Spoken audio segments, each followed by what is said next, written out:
დაუშვა ძე იგი მისი პირმშოი და უწოდა სახელი მისი იესო. ამგვარად სრულდება მათესახარების პირველი თავი, რომელიც იესო ქრისტეს გენეალოგიას გადმოგცემს და რომელიც წირვაზე საკითხავად წმინდა ეკლესიამ ქრისტეშობის წინაკვირას დაადგინა.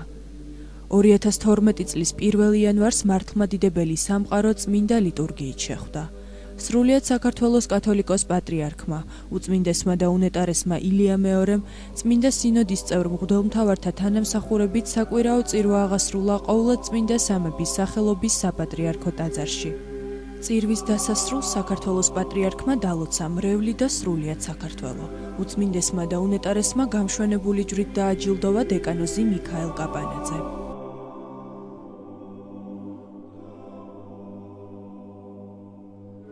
სახელითა მამისათა და ძისათა და წმინდისა სულისათა ჩვენთან არის ღმერთი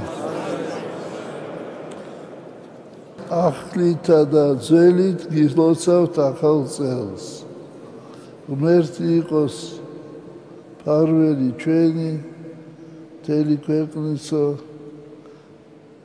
უფალმა ინებოს გამთლიანება ჩვენი ქვეყნისა უფალმა ინებოს რომ მშვიდობას უფევდეს საქართველოში და მთელ მსოფლიოში და ღმერთმა ინებოს რომ ყოველ გაჭირებულ ადამიანს რაღაც შემწეობა გამოუჩინოს უფალმა და ყოველი შეცდომილი ადამიანი გზაზე ჭეშმარიტების გზაზე დააყენოს. დღეს მე მინდა გესაუბროთ აი ამ ხატის შესახებ, რომელიც აქ დავაბრძანეთ. ეს არის ხატი, რომელსაც უწოდეთ საქართველოს იმედი. მე მინდა ვთქვა, რომ ასეთი ხატი მსოფლიოში მე არ მინახავს და ამიტომ მას მიეცემა ღვთისმადლი და წყალობით ძალა განსაკუთრებული ძალა კურნებისა, ძალა დახმარებისა, ძალა იმედისა და ამიტომ დიდი ნიშნულობა ექნება მას. ხატი როცა ლოცვაშია იგი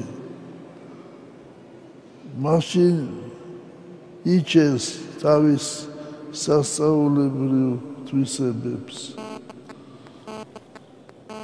აი ამიტომ ჩვენ გადავწყვიტეთ რომ ყოველ დღე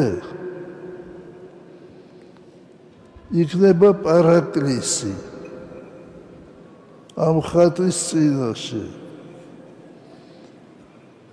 სამღვდელოებას დავავალებთ და ყოველ დღე 2 საათზე, დღის 2 საათზე. ეს იქნება წმინდა სამების პარაკლისი, იესო ტკბილის პარაკლისი, ღვთისმშობლის პარაკლისი და ყოველთა წმინდათა პარაკლისი. ამას ჩვენ ამ მოვალეობას გავყოფთ, დავავალებთ ჩვენ სამღვდელოებას, ისეთ სამღვდელოებას, რომელსაც უყვარს ლოცვა, ყველას უყვარს, მაგრამ განსაკუთრებით ვის ლოცველია. ხანდახან ლაპარაკობენ, რომ აი ბევრი ოქრო წავიდაო და ასე შემდეგ. თავარი ოქრო კი არ არის. თავარი ის არის, რომ ქართველმა ხალხმა თავისი გული და გონება ჩაახსოვა ამ ხატში. და ჩვენ მადლობთ უფალს, რომ ღირსი გახვდა და შეიქმნა ეს ხატი. ამაზე ფიქრი იყო ჯერ კიდევ 30 წლის წინ და აი ეს ხატი, რასაც თქვენ ხედავთ, გაკეთდა 3 წლის განმავლობაში. აქ არიან წმინდანები, მსოფლიო წმინდანების და ქართველი წმინდანების. და ჩვენ შევთხოვთ მას, რომ მოიღოს წყალობა ჩვენს ქვეყანაზე, მთელ მსოფლიოზე და დაგვეხმაროს ამ განსაკუთრებულ წლებში და დღეებში. ასე რომ თქვენ უნდა იცოდეთ, რომ ყოველ დღე 2 საათზე იქნება პარაკლისი. აი დღეს მამა ბიძინა ჩაატარებს 2 საათზე პარაკლისს და მამა ბიძინას ევალება, რომ სამღვდელოება გამოვყოთ და დავავალოთ, რომ არც ერთი დღე არ უნდა გასცდეს. აი სიხარული და მწუხარება თითქოს ტყუპი ძმები არიან. არის ხალხური ასეთი გამოთქმა და სიმღერაც არის. სიკვდილ მოუთხრა სიცოცხლეს ჩემი ძმა ხარო. და ჩვენ შევთხოვთ უფალს, რომ უფალმა მწუხარებას სიხარულად აქციოს. მე გულისხმობ იმ ადამიანებს, რომელნიც მწუხარენი არიან, რომელნიც არიან საავადმყოფოებში,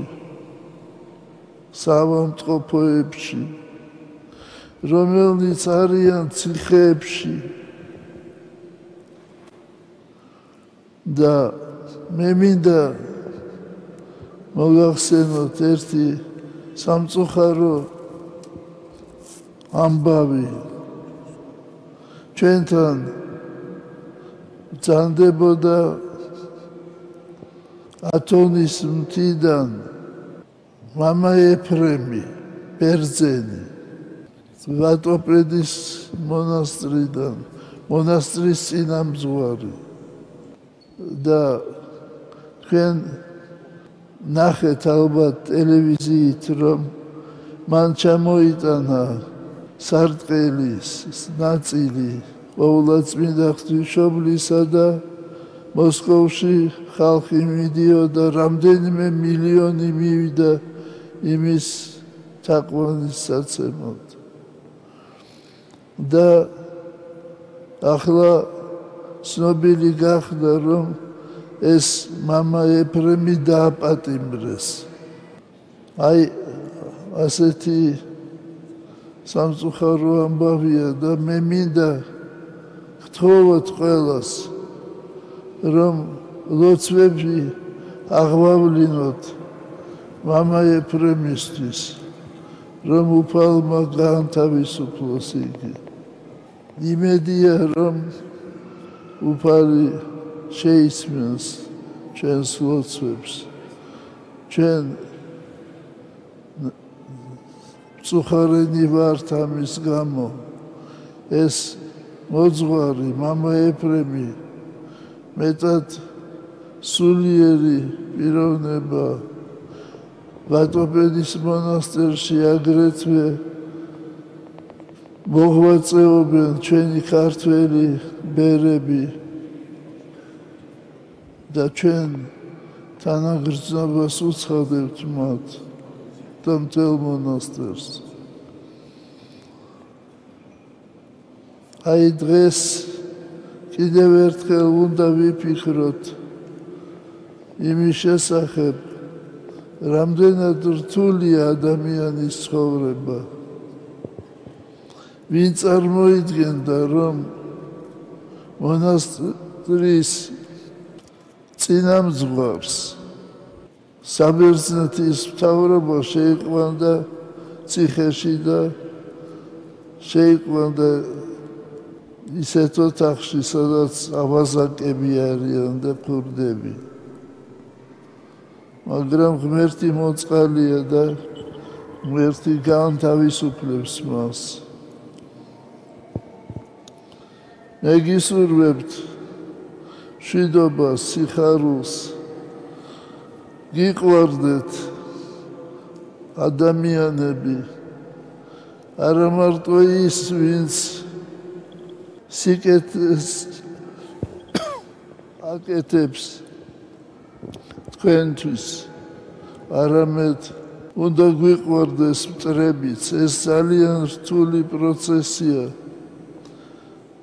და თუ არ შეგიძლია სიყვარული, ილოცე მაინც, ილოცე მათთვის.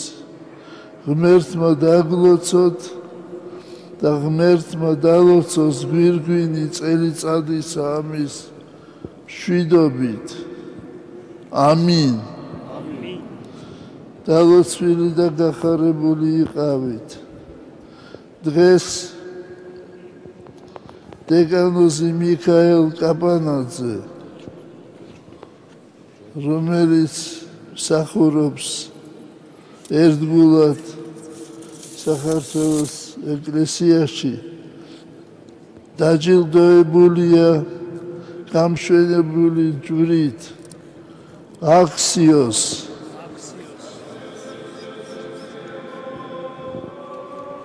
შეგახსენებთ, რომ შაბათს არის შობა უფლისა ჩვენისა იესო ქრისტეს და არ დაგავიწყდეთ ფანჯარაში სანთლის დანთება. თქვენ იცით, რას ნიშნავს სანთელს რომ ვანთებთ. თქვენ იცით, რომ როცა დადგა დრო შობისა, იოსებ მართალმა და ყოვლადწმინდა ღვთისმშობელმა ბეთლემში ვერ ნახეს, სადაც სასტუმრო, სადაც უნდა შესულიყვნენ. გაეტენა ღამე და შევიდნენ გამოქვაბულში, სადაც პირუტყვი ცხოვრობდა. და როცა ჩვენ ვანთებთ სანთელს და ფანჯარაში ვდგამთ, ჩვენ ამით ვეპადიჯებით ღვთისმშობელ დედას და მართალ იოსებს, რომ შემოიდეს ჩვენ სახლებში და იქ იშვას ქრისტე, იქ ჩვენს გულებში უნდა იშვას მაცხოვარი. წირვა შესრულდება ღამისთევით. დალოცვილი და გახარებული იყავი და მრავალს დაესწარით. ჩვენთან არის ღმერთი. ქრისტეს მიერ საყვარელნო, მამანო, დედანო, ძმანო და დანო 4-იან ვარს. არის მისი უწმინდესობის დაბადების დღე და საქართველოს სამღვდელოებისა და მრევლის სახელით ულოცავთ უწმინდეს ამ დღესასწაულს, ამ დიდებულ დღეს მასთან ერთად ხარობ და უსურვებთ მას დიდხანს სიცოცხლეს, მრავალსა წელსა, მრავალჟამიერ. იცოცხლეთ და იდეგრძელოთ უწმინდესო მომენტარესო მეუფეო.